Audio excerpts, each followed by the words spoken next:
ABS news के तमाम नाज़रीन को प्यार भरा सलाम। उम्मीद है कि आप सभी खैर आफियत से होंगे। चलिए नाज़रीन किराम, जिस तरीके से हमारे रोज़े के सवालात पर हमारा जवाबात जारी रहे और इस नए एपिसोड में फिर आपका मैं खैर मक़दम करते हुए मुफ्ती साहब का भी मैं तहे दिल से इस्तक़बाल करता हूँ इस नए एपिसोड में। और मुफ्ती साहब से दीगर जो सवालात छोटे छोटे हैं और जो लोगों को फिर भी कशमकश रहता है कि क्या ये सही है या नहीं, इसी के अंदर पूरा रोज़ा तो गुजार देते हैं। तो इसी पर छोटे सवालात मुख्तसर अंदाज में जान लेते हैं कि मुफ्ती साहब अक्सर बहुत सारे लोगों का दिमाग में ये चलता है कि खुशबू लगाने से, नाक में खुशबू जाने से रोज़ा टूट जाता है, मिसवाक करने से रोज़ा टूट जाता है। पहले क्या ये छोटे सवालात हैं, अगर आप इस पर थोड़ी सी तशरीफ़ फरमा दें मेहरबानी।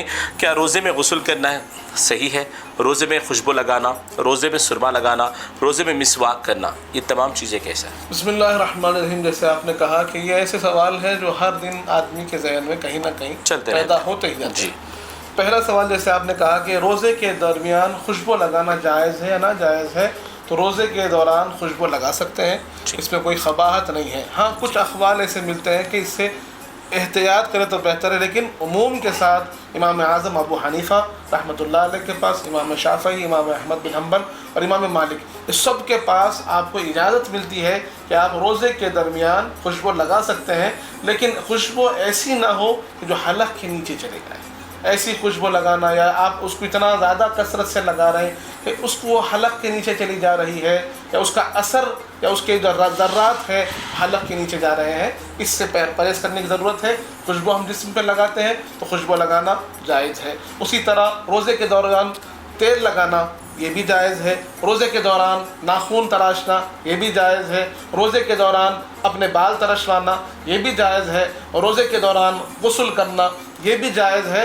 रोज़े के दौरान मिसवाक करना ये भी जायज़ है, लेकिन मिसवाक इतना ज़्यादा सख्ती से ना करें कि वो ज़र्रात हलक़ के नीचे चले जाए या फिर उसका असर आपको जो है उसके या खून निकलने लगे और रोज़ा उससे फिर मकरूह होने की तरफ चला जाता है। तो ये दीगर छोटे छोटे मसाइल हैं जो हमारे जहन में पैदा होते हैं। ये तमाम चीज़ें जायज़ हैं, कर सकते हैं, लेकिन इनके अंदर थोड़ा एहतियात करने की ज़रूरत है। जी।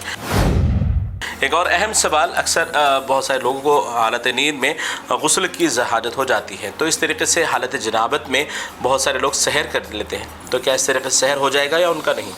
बिस्मिल्लाहिर्रहमानिर्रहीम। सहर करने के लिए पाकी ज़रूरी नहीं है, तो अगर कोई हालत गुस्ल यानी गुस्ल किसी पर वाजिब है, हालत जनाबत हो या और कोई हालत है जिसमें गुस्ल उन पर वाजिब है, तो उस हाल में वो ज़रूर सहर कर सकते हैं, लेकिन नमाज़ पढ़ने के लिए क्योंकि उनको लिए पाकी ज़रूरी है, तो फिर फजर से पहले वो गुस्ल करेंगे और उसके बाद फिर फजर की नमाज़ अदा करेंगे। जी।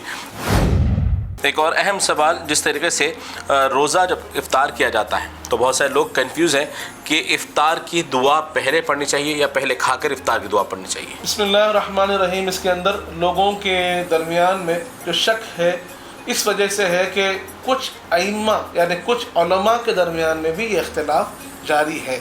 कुछ उलमा कहते हैं कि पहले दुआ पढ़ी जाए फिर खाया जाए, कुछ कहते हैं कि पहले खा लिया जाए फिर दुआ पढ़ी जाए। ये दोनों तरीक़े साबित हैं, दोनों तरीक़ों की इजाज़त है। आप दुआ पढ़कर भी खा सकते हैं या फिर अगर आप पहले खजूर खा लें उसके बाद दुआ पढ़ें, ये दोनों तरीक़े आप दोनों के लिए दलाइल आपको मिल सकते हैं। हमारे जो जामिया निज़ामिया का फतवा है कि पहले आप दुआ पढ़ लीजिए उसके बाद आप उसको खा लीजिए। जी।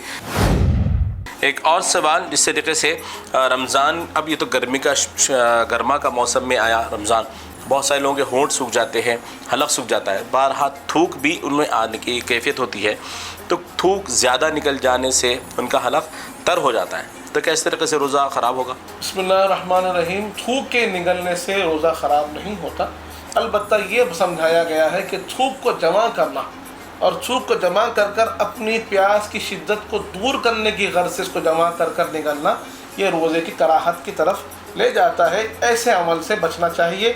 नॉर्मल आपको अगर थूक आ रहा है और आप उसको निगल रहे हैं, इससे रोज़े पे कोई असर नहीं पड़ता। एक सवाल जहन में खटक रहा था, मैं सवाल कर लेना बेहतर समझता हूँ कि मुफ्ती साहब, जो हमारे अपने मरहुमीन जो गुज़र जाते हैं उनके ज़िंदगी की कुछ रोज़े बाकी रह जाते हैं जो हम जानते हैं, और कभी ऐसी ही मजाकिया या फिर कलाम के दौरान कहा जाता है कि मेरे रोज़े आप रह लीजिए, तो क्या इस तरीके से किसी मरहुमीन अपने वालिदैन के रोज़े जो हमें मालूम है छूट गए वो रह सकते हैं या नहीं? बिस्मिल्लाहिर्रहमानिर्रहीम। यहाँ पर آپ کو یہ اجازت نہیں ہے کہ آپ ان کے بدلے میں روزہ رکھیں، روزہ رکھنے کی اجازت نہیں ہے، البتہ ان کے روزے کا کفارہ دینے کی آپ کو اجازت ہے کہ اگر ان کے روزے چھوٹ گئے بیماری کی وجہ سے، اور آپ جانتے ہیں کہ ان کے کتنے روزے چھوٹے ہوئے ہیں، یا ایک اندازہ ہے آپ کو کہ بھائی کتنے وقت کے روزے چھوٹے ہوئے ہیں، تو آپ اس کا شمار کریں اور ہر ایک روزے کے بدلے میں ایک صدقہ فطر کا کفارہ ادا کریں، ایک مسکین کو 2 وقت کا کھانا کھلا دیجئے یا پھر ایک صدقہ فطر ان کو ادا کر دیجئے، انشاءاللہ ایک روزے کا کفارہ ہو جائے گا۔ تو مرحومین کے روزوں کا شمار کیجئے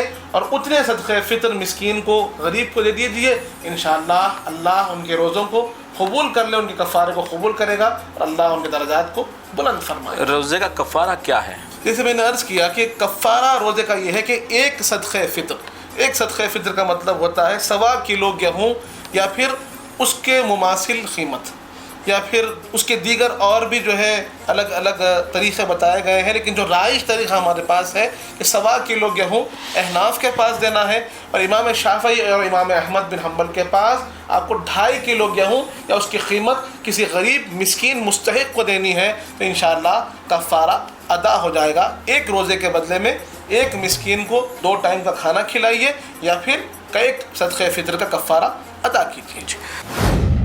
چلیے بہت بہت شکریہ ناظرین کرام، یہ تھے ہمارے تمام سوالات اور روزے کے مسائل پر، جس طریقے سے روزہ کیسے ٹوٹتا ہے، روزہ کس کو رہنا چاہیے، روزہ کس پر فرض ہے، اور روزے کی اہمیت کیا ہے، روزہ چھوڑ دینے کی وعید کیا ہے، یہ تمام سوالات ہمارے آج کے اس ایپیسوڈ میں مکمل ہو چکے ہیں۔ اب دیگر سوالات مختصر انداز میں ہم تراویح کے تعلق سے پوچھتے ہیں، انشاءاللہ اس پر بھی ہماری گفتگو جاری رہے گی۔ تو تراویح کے سوالات میں ہم یہاں پر مفتی صاحب سے کر لیتے ہیں، تو کیونکہ تراویح کے بھی اہمیت جو ہے بہت سارے لوگ اسے نظر انداز کر دیتے ہیں، اس پر ہم تراویح کے سوال کے لیے آپ سے ہماری ملاقات ضرور دوسرے ایپیسوڈ میں ہوگی، تو ضرور ہمارے ساتھ جڑے رہیے ABS نیوز کے ساتھ۔